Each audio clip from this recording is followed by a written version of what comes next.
আসসালামু আলাইকুম বন্ধুরা, আজকে আমরা তোমাদের গণিত বইয়ের ১৬ নম্বর পৃষ্ঠায় দেখো বিভাজ্যতার সূত্র অনুযায়ী কখন একটি সংখ্যা মূলত ৫ দ্বারা বিভাজ্য এই বিষয়টি উল্লেখ করার চেষ্টা করব। ভিডিও শুরুতেই তোমাদের কাছে দুটি উদাহরণ দিয়ে বিষয়টি স্পষ্ট করা যাক। দেখো আমি প্রথমে একটি সংখ্যা লিখতেছি, সংখ্যাটি মূলত ১২৫ ১২৫। এরপর আরেকটি সংখ্যা লিখলাম দেখো ২ নম্বরে, যেটাকে আমি বলতে পারছি যে ধরে নাও আমি এখানে ১০,০০০ লিখলাম। কত? ১০,০০০ লিখলাম। এখন দেখো এই ১ এবং ২ নম্বর সংখ্যাটি কি ৫ দ্বারা বিভাজ্য? তুমি কি বলতে পারবা? হয়তো তুমি বলতে পারবা না। কিন্তু আমি তোমাকে বলে দিচ্ছি ১ এবং ২ নম্বর দুটি সংখ্যাই কি ৫ দ্বারা বিভাজ্য। তাহলে এটা আমি কিভাবে বললাম? এটা বলার কারণ হলো যে কোনো সংখ্যার একক স্থানীয় অঙ্ক যদি ৫ হয়, একক স্থানীয় অঙ্ক যদি ৫ অথবা একক স্থানীয় অঙ্ক যদি ০ হয়, তাহলে কি হবে? সেই সংখ্যাটা ৫ দ্বারা বিভাজ্য। যেহেতু তুমি ১ নম্বর সংখ্যাটা ১২৫ দেখতে পাচ্ছ, যার একক স্থানীয় অঙ্ক কত? ৫। সুতরাং ১২৫ ৫ দ্বারা বিভাজ্য। আবার যদি ২য় নম্বর সংখ্যাটি লক্ষ্য করো, দেখো এর একক স্থানীয় অঙ্ক কত? ০। সুতরাং ২ নম্বর সংখ্যাটাও কি? অবশ্যই ৫ দ্বারা বিভাজ্য। একটি সংখ্যা ছোট হোক অথবা বড় হোক, যদি একক স্থানীয় অঙ্কটি ৫ অথবা ০ হয়, অবশ্যই সংখ্যাটা ৫ দ্বারা বিভাজ্য। এবার আমরা তোমাদেরকে দেখাবো যে একক স্থানীয় অঙ্কটি ৫ অথবা ০ হলে সংখ্যাটা কেন ৫ দ্বারা বিভাজ্য হয়। এর জন্য তোমাদের বইয়ে উল্লেখিত এই ব্যাখ্যাটি পড়বার চেষ্টা করছি। চলো দেখি। দেখো এখানে বলা হচ্ছে ৫-এর গুণিতকগুলো লিখি। যদি ৫কে ০ দ্বারা গুণ করো তাহলে তুমি কি পাবা? ০। ৫কে ১ দ্বারা গুণ করলে ৫, ৫কে ২ দ্বারা গুণ করলে ১০, ৫কে ৩ দ্বারা গুণ করলে ১৫, ৫কে ৪ দ্বারা গুণ করলে অবশ্যই তুমি ২০ পাচ্ছ, ৫কে ৫ দ্বারা গুণ করলে ২৫, ৫কে ৬ দ্বারা গুণ করলে তুমি কত পাবা? ৩০, ৫কে ৭ দ্বারা গুণ করলে ৩৫, ৫কে ৮ দ্বারা গুণ করলে ৪০ এবং ৫কে ৯ দ্বারা গুণ করলে ৪৫ তুমি পাচ্ছ।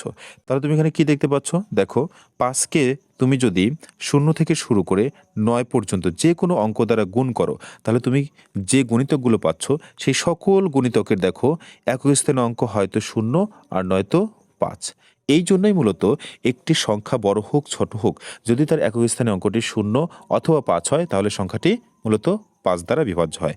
দেখো নিচে বলা হচ্ছে গুণফলের প্রক্রিয়া লক্ষ্য করে দেখি যে কোনো সংখ্যাকে ৫ দিয়ে গুণ করলে গুণফলের একক স্থানীয় অঙ্কটি হবে ০ অথবা ৫। সুতরাং দেখা যাচ্ছে যে একক স্থানীয় অঙ্ক ০ অথবা ৫ অঙ্কযুক্ত সংখ্যা হলে সেক্ষেত্রে ওই সংখ্যাটি মূলত ৫ দ্বারা বিভাজ্য। আচ্ছা বন্ধুরা, এবার আমরা দেখব নিচে দেখো একটি বিষয় বলা হয়েছে একক কাজ, অর্থাৎ তুমি একা একা করবা। কি করবা? ৫ দিয়ে বিভাজ্যতার নিয়ম স্থানীয় মানের সাহায্যে ব্যাখ্যা এবং উপস্থাপন করবা। ওকে, এটাকে তুমি পারবা? তোমার চিন্তা করার দরকার নেই। চলো আমি তোমাদেরকে শিখিয়ে দিচ্ছি কিভাবে এটা তুমি একা একা করতে পারো। চলো দেখা যাক। তাহলে এখন আমরা একক কাজটি চলো করে ফেলি।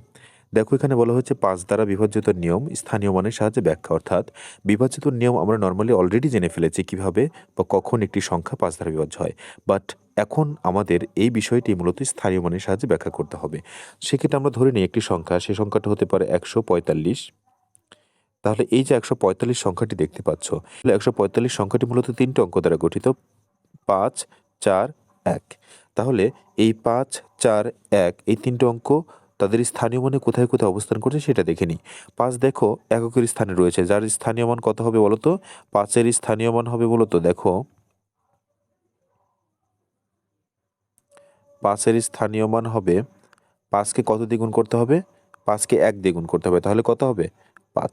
এবার দেখো এই যে এককের স্থানে যে অঙ্কটি ছিল ৫, সেটা কি মূলত ৫ দিয়ে বিভাজ্য? হ্যাঁ, এই ৫ কিন্তু ৫ দিয়ে বিভাজ্য। এবার দেখি দশকের স্থানে কত আছে। দশকের স্থানে দেখতে পাচ্ছ ৪ আছে, যার স্থানীয় মান কত হবে বলো তো? অর্থাৎ দশকের স্থানে যে অঙ্কই থাক না কেন তাকে কত দিয়ে গুণ করতে হবে? ১০ দিয়ে। যেহেতু ৪ আছে, ৪কে ১০ দিয়ে গুণ করলে কত হবে? দেখো ৪০ হবে। আচ্ছা, এই ৪০টাকে তুমি দেখো চাইলে ভেঙে লিখতে পারো। সেটা কেমন? ২ গুণন ৫, তাহলে কত হলো? ৫ দুগুণে ১০, ৪ ১০ ৪০। তাহলে দেখো নরমালি কিন্তু আমরা ৪০-এর যেহেতু এককের স্থানে ০ দেখতে পাচ্ছি, তার মানে এটা ৫ দিয়ে বিভাজ্য।